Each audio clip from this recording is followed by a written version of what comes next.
केंद्र की सत्ता में आने के बाद करीब 2 महीने पूरे करने जा रही एनडीए सरकार ने राष्ट्रीय सुरक्षा को उच्च प्राथमिकता पर रखा है।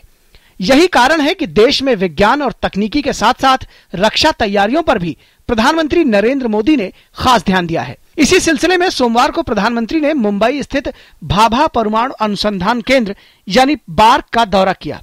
इससे पहले प्रधानमंत्री 30 जून को PSLV C-23 के प्रक्षेपण के वक्त भी मौजूद थे और उन्होंने 14 जून को गोवा तट पर INS विक्रमादित्य को राष्ट्र को समर्पित भी किया था।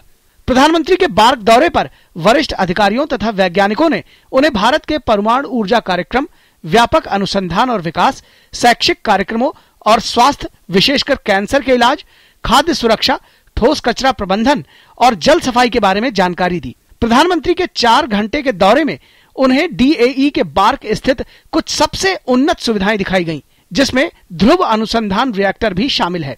प्रधानमंत्री ने सर्वाधिक जटिल तथा चुनौतीपूर्ण विज्ञान टेक्नोलॉजी के क्षेत्र में भारतीय वैज्ञानिकों की असाधारण उपलब्धियों की भरपूर प्रशंसा की और कहा कि परमाणु ईंधन चक्र में आत्मनिर्भरता और स्वदेशी रिएक्टरों की वाणिज्यिक सफलता से इस क्षेत्र में भारत ने अपनी काबिलियत साबित की है। उन्होंने परमाणु ऊर्जा विभाग के महत्वाकांक्षी विस्तार कार्यक्रम को लागू करने में पूर्ण समर्थन का आश्वासन दिया और उम्मीद जताई कि परमाणु ऊर्जा विभाग संभावित लागत के अंदर 2023-24 तक 5,780 मेगावाट की वर्तमान क्षमता से 3 गुना क्षमता बढ़ाने के लक्ष्य को पूरा कर लेगा। प्रधानमंत्री ने परमाणु ऊर्जा विभाग से दीर्घकालिक योजनाओं तथा अंतर्राष्ट्रीय मानकों के अनुरूप टेक्नोलॉजी को निरंतर रूप से उन्नत बनाए रखने को कहा और साथ ही देश में पर्याप्त कौशल संपन्न मानव संसाधन उपलब्ध कराने के लिए योजना तैयार करने को भी कहा। प्रधानमंत्री नरेंद्र मोदी ने उम्मीद जताई कि परमाणु कार्यक्रम के लिए उपकरण तथा प्रणालियां उपलब्ध कराने में उद्योग जगत की भूमिका बढ़ेगी।